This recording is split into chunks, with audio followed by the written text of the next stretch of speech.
it's like actually sometimes we need to go through that discomfort of whatever God's asking us to do before we even see the results of it. Yeah, I'm going to rescind my last "that's good" and I'm going to reallocate it there. Welcome to the Bible in 1 Year podcast, brought to you by two Brits and a Bible. If you like the idea of a casual yet meaningful chat about the Bible with a couple of mates, listen in. Something here could be good for you today. Today is day 213, covering Isaiah 18, 19, 20, 21 and 22. If you need a brief overview of those chapters, they're in the description. Well, you all missed a very rare Adam Bevan accent there, a subtle Jamaican in the countdown, which maybe I'll throw that in the teaser just to mix up a bit, but I'm not sure. Yeah, I'm not good enough at accents is the thing. Like, I just tried to channel my inner Hermes Conrad from Futurama, but it just, you're good at that. It's ironic, isn't it? Because I went to uni literally to do drama and English. And yeah, I can't do an accent to save my life. Whereas you went in and did business, right? And yet you've got some of the best accents I've ever heard. So yeah, luck of the draw, innit? And then ironically, I now run my own business. Probably could have done with a few of the bits that you got in your degree. Yeah, true. Mine was more leisure industry stuff. True. Yeah.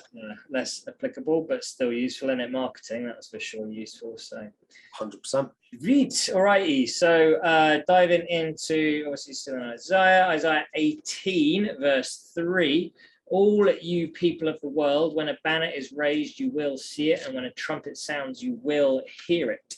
And this is another one of those sort of like, has this happened yet, or is this talking of like the second coming and the final beginning and the end? It sounds more like the final coming of Jesus, but also just throwing this out there for you conspiracy theorists, when a banner is raised, like all the people of the world, when a banner is raised on the mountains, you will see it. Now, if the world is round, when a banner is raised here, people around here won't see it. If the world is flat and a banner is raised here, everyone can see it. So the world must be flat. There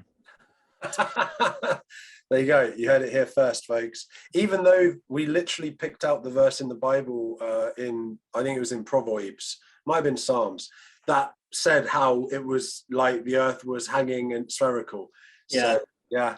But I have to say, in Revelation, when it says how everyone on earth will see Jesus when he comes in the clouds, I mean, doesn't bother me that much, but it does suggest that there's going to be several like views of Jesus around the sphere or something. It's the omnipresence thing and seeing in the spiritual world than our eyes physically seeing, just awareness or whatever. So, great point. Yeah. But yeah, there you go. So flat earth theorists, go at it.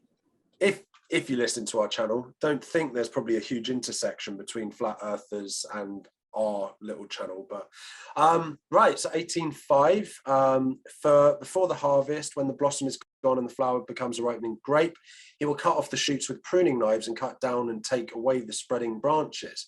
I was a bit confused as to what this was. I think it's a reference to the rapture, possibly, like this idea that as the fruits are before the, I don't know, right? Like, it's like, to me, it was this idea that the good stuff is going to be like cut off when it's ready or something. So, and then the rest is left to... About any branches that we have that don't provide fruit will be cut off. So definite reference to that, but out above my pay grade, boy. Yeah, I was going to say this isn't a bit of an above pay grade scenario, isn't it? But anyway, let's move swiftly on then. So I was then into 19 verse 1, just a really simple point, and I just love it. It's saying about the idols of Egypt tremble before him. And recently we've spoken about how people will look to things that their hands created and won't answer them. But this is specifically the idols are going to tremble. So I'm like, yeah, I quite like that. Yeah, that's awesome. I love that too. That's really cool. 19 verse 15, you might pop back, I'm not sure, but there's nothing Egypt can do, head or tail, palm branch or reed. So just remember, no one, not even the greatest kings, pharaohs, empires, whatever, has even a hope of doing anything without God's blessing first, right? And I have put link to the Scientology cult thing. I'm watching a Scientology cult series on Netflix at the moment, which is really good, but I'm trying to remember what reference that is. So maybe it'll come back to me later in the episode, but cracking series if you're into, watching culty Netflixy things. Interesting. Cool. Yeah. Looking forward to what that turns out to be. So that'll be fun. Yeah. I apologize. I realize I've already yawned twice during today's episode, and earlier today I went for like one of our Connect groups is doing a barbecue, like brisket, ribs and stuff, and consumed like so much meat, so many friggin' ribs, so good, all on a smoker for like 4 hours. Holy smokes, is that I had a little fun. That made me tired though. All that meat and not a lot of fruit and not a lot of extras of it. Yeah. Anyway, Yeah. 19 verse 16, in that day the Egyptians will become weaklings.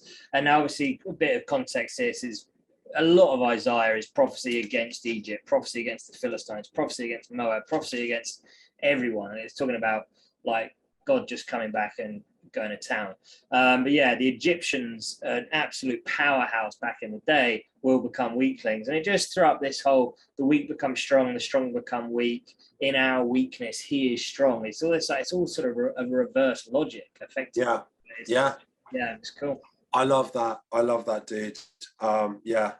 That's good. I think that what it's got to by 200 days of or 200 plus days doing this with you, is trying to predict what your best point of the day will be and trying to like give you that's good for that. But that was really good. You know me, I'm a sucker for anything that links us back directly to Jesus, like your verse there. I still can't remember the Scientology thing, so I guess I'll just skip on to 19 verse 25.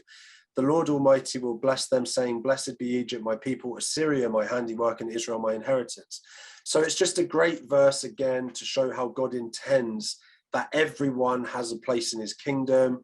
It's cool to know that, Egypt was becoming a culture that knew God through God's actions, which is incredible, really, isn't it? Because Egypt had its own unique polytheistic culture and religion. And just like that, God can make himself known to them.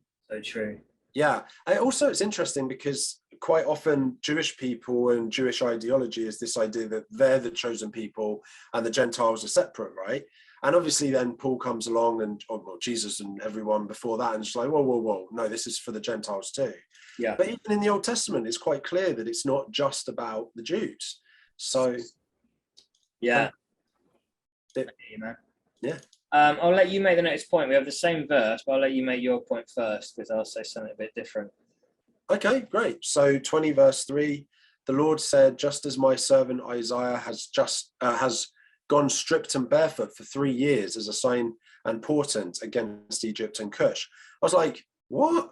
3 years naked? Because there's, which prophet is it that has to like lay on his side and have all his bread cooked in dung? Is it Elijah?